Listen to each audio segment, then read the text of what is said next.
Welcome back to another episode of Rock Boys Football. Dill, another day, another commitment for Florida State coming out of the transfer portal. This one coming from a guy I know you really like, defensive lineman Jayson Jenkins, coming from Tennessee to Florida State. You know, a guy that did not start for Tennessee in 2024, but was a very involved rotational piece on the defensive line. And Dill, what does that tell me? With how good Tennessee's defensive line was, having a ton of guys that are going to be playing on Sundays in the 2025 season, it tells me this staff really liked Jayson Jenkins. You know, they were making an effort to get this kid on the football field. Now, before we get into Jayson Jenkins, which I'm going to let you get the T-box for because I know you like him a lot, I want to start with two, a little bit more broader takes about what we're seeing from Florida State. Number one, seemingly every single defensive lineman that I have broken down for Florida State that they've gotten through the transfer portal, the first words that are coming out of my mouth are perfect fit for Tony White's defense. We've talked about it for the last couple of weeks. Tony White with this 3-3-5, he wants to vary his fronts. He wants to give a lot of different looks on the defensive line. You got to be versatile. You got to be able to play multiple different positions. Add Jayson Jenkins to the list. 6'6", 281, can play outside on the edge, but certainly big enough, long enough to play at the 3 tech as well. A guy that I almost think would benefit from kind of picking a position. I think he'd probably be a better interior defensive lineman than playing out on the edge because at 6'6", 280, like he's got the frame to easily get up to 300 plus pounds. But with that length and that athleticism and how he carries that weight, I think it would give a lot of interior offensive linemen a lot of problems from a length and athleticism standpoint. Now, the second thing I want to say is, Dill, this coaching staff's firing me up. And what was the big critique we've had on Florida State's coaching staff? One, they just don't think it was a very good staff last year and over the last couple of years, but they didn't really take a ton of pride in recruiting. You could tell that. Guys like Devin Respress, who's a recruiting personnel member for Florida State, and it starts with Terrence Knight as well, the position coach. They love this. I was gonna cuss. They love this stuff. You can tell on Twitter they're getting fired up for commitments. That's how it needs to look. If you want to be an elite program in college football, you got to care about recruiting. And the early vibe I'm getting from the staff, we're about a month in here, is that they take a lot of pride in what they do on the recruiting trail. That matters for Florida State going into 2025, but not just 2025, but building this program back up to where it belongs. Talent acquisition was not good enough for Florida State.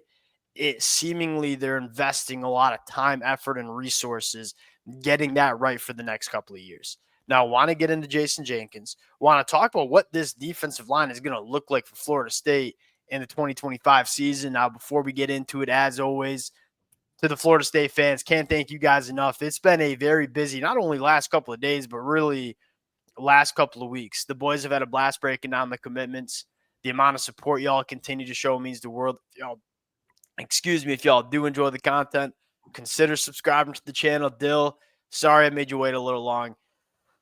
I'll give you the T-box here. Jayson Jenkins, what's he bring to this Florida State defensive line?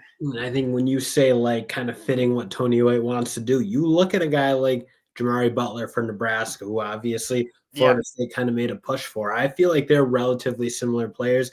Jayson Jenkins probably a bit more athletic, a bit more upside potentially. Agreed. But guys who, again, are going to do similar things. I look at Jayson Jenkins, really good physically in the run on the edge, not an elite edge pass rusher, though.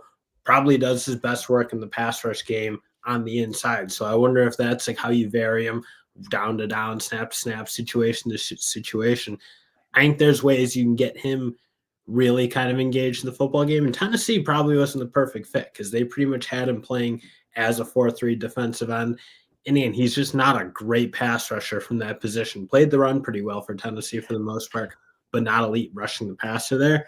I think you look at the way Tony White plays defense and uses defensive linemen, I think it's probably a little bit better of a fit for him. Okay, so two things that pop off right off the bat.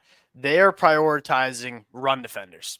Jayson Jenkins, 6'6", 281, hammer against the run. You look at DeMonte Diggs, the guy we broke down yesterday morning from Coastal Carolina, hammer against the run. Deontay McCray, coming from Western Kentucky, hammer against the run. Dill, last year, a lot of the quote-unquote best players for Florida State on the defensive line, especially out there on the edge, Patrick Payton, Marvin Jones Jr. They were good pass rushers when there was 3rd and long, and it's just pinning yours back and getting after the passer. They didn't take a lot of pride and really want to battle against the run. Well, guess what? You want to get those negative plays. You want to get those opportunities to get sacks. You damn well better be stopping the run first, because it's hard to pin yours back and rush the passer when you're living in 2nd and 4 or 3rd and 1. Like, not getting programs or opposing offenses in obvious pass rush situations. What I'm seeing Florida State do here is we're going to be less attractive to the flash of guys, and we're going to get some gritty dudes that know how to stop the run. And when you get teams into 3rd and long situations, guess what? Tony White can dial up pressure. If you let Tony White live in 3rd and long situations, he's going to be a damn good defensive coordinator for Florida State. But there's an emphasis on getting guys who take pride and are very good stopping the run to set up those 3rd and long spots. And Jayson Jenkins is that guy. And I'm kind of interested with you too in that versatile defensive front that Tony White likes to work with. It allows you to get creative with Jayson Jenkins. All right, 1st and 2nd, 1st down and 10. Probably run more of a run down. We'll play you out on the edge. But we stop the run there. Force a 3rd and 7, an obvious passing situation. Maybe that's the time you kick Jayson Jenkins down to the 3 tech, and with that length and that juice, probably gives a lot of interior offensive linemen a lot of difficulty blocking him up in the pass rush. And that's where you saw him work the best in the pass rush, because again, like, just not a super fluid athlete on the edge. It didn't feel like, not super bendy, again, good explosive athlete for sure, but didn't have like the Von Miller flexibility and some of those other traits that you really want to see from your edge rushers.